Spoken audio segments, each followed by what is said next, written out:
नमस्कार दोस्तों। कोरोना के जो लॉकडाउन है उसके 3 महीने के अंतराल में एक नया तरह का जो आपने टेलीविज़नों में, अखबारों में, तमाम जगह सोशल मीडिया में देखा होगा कि एक कोरोना वॉरियर सम्मान प्रशस्ति पत्र के रूप में बँट रहे हैं। उन पे फूल मालाएँ डाल रही हैं, उन लोगों को पुष्प जो है गुच्छ दिए जा रहे हैं और कहा जा रहा है कि इन लोगों ने कोरोना काल में लोगों को बचाने का काम किया है। इस बीच जो सबसे बड़ा इग्नोरेंस देखने को मिला वो ये रहा कि भाई जो लोग कोरोना से पीड़ित हैं उन लोगों को भी राशन की ज़रूरत पड़ी, उन लोगों को भी राशन खाना था। और जो लोग अपने घरों में हैं उन लोगों ने भी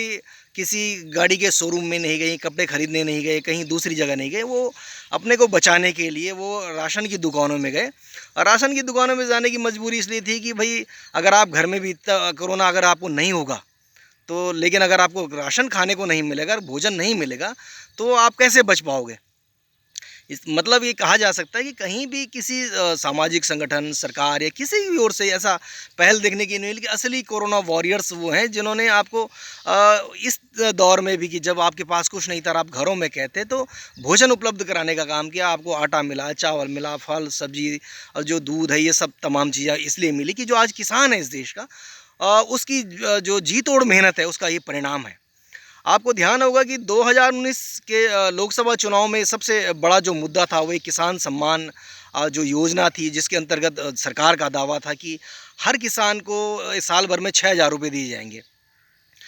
जब ये योजना 2018 जनवरी में शुरू की गई तो उस समय जो लाभार्थी, जो किसान लाभार्थी थे, उनकी संख्या करीबन 6 करोड़ थी और 6 करोड़ लोगों के खाते में 2-2 हज़ार रुपये चले गए थे। उसके बाद जब अगली किस्त की नौबत आएगी उसके 4 महीने बाद तो 1 करोड़ किसान कम हो गए थे। ये बड़ा आश्चर्यजनक था। लेकिन जब तीसरी किस्त की बात आई जो वो बड़ा मतलब डराने वाले आंकड़े थे उसके कि वो जब संख्या भारी मात्रा में किसानों की बढ़नी चाहिए थी तो 5 करोड़ किसान उसमें से घट गए। अब ये घटने की जो प्रवृत्ति है ये इसलिए गंभीर है कि ये कैसे संभव है। बाद में बैंक वालों ने कहा कि भाई इनका आधार कार्ड से मैच नहीं कर रहा था, किसी ने कहा कि जो ज़मीन की फ़रद में वो नाम कुछ अलग निकल गया। जब आपने शुरू की 2 किस्तें दे दी तो इसका मतलब उस समय उनके कागज़ात सही थे। तो क्या सिर्फ़ वो चुनाव तक वो बात थी? ये नहीं थी। कल शाम जब मैं अपने यहाँ गाँव में घूम रहा था, डोएला विधानसभा के, यहाँ के विधायक मुख्यमंत्री त्रिवेंद्र सिंह रावत हैं, तो लोगों ने कहा कि अधिकांश की जो किसान हैं उनके खातों में वो पैसा आना बंद हो गया है। कुछ लोगों का कहना था कि जो नई एप्लीकेशंस गई थी जो यहाँ ब्लॉक ऑफिस में और जो लोग लेके गए थे उन पे इम्प्लीमेंट नहीं किया जा रहा है। तो आखिर क्यों नहीं किया जा रहा, तो ये पता किया कि बहुत छोटी-छोटी त्रुटियाँ उसमें निकालने लगे हैं अब। बहुत सारे बहानेबाज़ी उसमें होने लगी है और ये कहा जा रहा है कि भई वो जो जब आज से 30-40 साल पहले उनके नाम ज़मीन चढ़ी तो उसमें कुछ नाम में एक आध स्पेलिंग इधर-उधर रही होगी, कुछ आधार कार्ड में थोड़ा-सा नाम इधर-उधर हो गया। किसी ने कहा कि बैंक खाते में कुछ अलग तरह के नियम, कायदे, कानून अब बताए जा रहे हैं। जबकि अधिकांश लोगों का मानना है कि जब आपने 2 किस्तें पहले दे दी, 3 बार चली गई पैसा, ये तो उस समय नेचुरल है कि आपके सारे डॉक्यूमेंट सही होंगे। तो आज जिस दौर में पूरी दुनिया आज तबाही की कगार पर खड़ी है कि भाई वो सोच रही कि दवाई भी तभी आपके शरीर में असर करेगी जब आपके पास खाना खाने को, आपको रोटी मिलेगी, आपको फल मिलेंगे। तो ये किसान सम्मान योजना को धरा जो जैसी जो बड़ी वैसी ड्रास्टिक चेंज वाली जो योजना सरकार ने बताई और जिसको लेकर 2019 के लोकसभा चुनाव में बड़ी-बड़ी बातें की गई। तो अगर हम इस दौर में रह रहे हैं, अगर आज की तारीख में भी जो मिनिमम सपोर्ट प्राइस है, उस पर गंभीरता से चर्चा नहीं करेंगे, आज जब हमारे लाखों प्रवासी उत्तराखंडी वापस लौट रहे हैं, इस बात पर चर्चा नहीं होगी कि अगर वो आदमी अपने गाँव में, अपने खेत में कुछ करना चाहता है, तो जो सरकार की जो छोटी-छोटी स्कीम है, बड़ी हैं, जो भी तमाम चीज़ें, अगर हम उनको उन लोगों से उनसे रूबरू नहीं करवाएँगे, तो आखिरकार वो क्या कहकर यहाँ रुकने वाले हैं।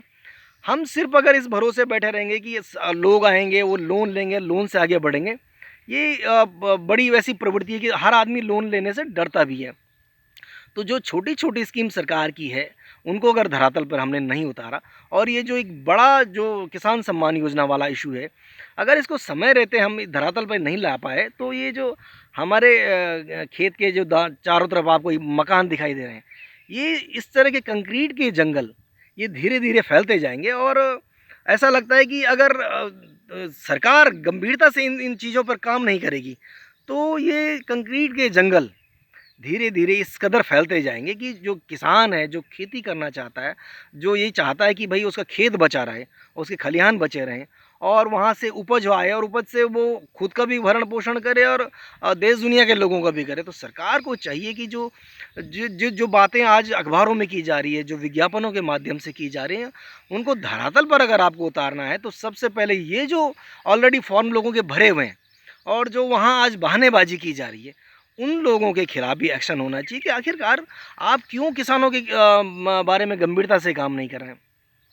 उम्मीद की जानी चाहिए कि ये जो बात आज सामने आ रही है कि जो किसान है वही इस देश की रीढ़ है, इस दुनिया की रीढ़ है, उनके ऊपर गंभीरता से काम करने की ज़रूरत है, उनको उनके साथ बैठने की ज़रूरत है, उनके खेतों में जाकर देखने की ज़रूरत है कि हो क्या सकता है। अगर हम इस दिशा में गंभीरता से काम नहीं कर पाए तो ये जो महामारी ने एक अवसर दिया है कि क्या हम अपने खेतों को आबाद कर सकते हैं, ये झूठा साबित हो जाएगा। नमस्कार।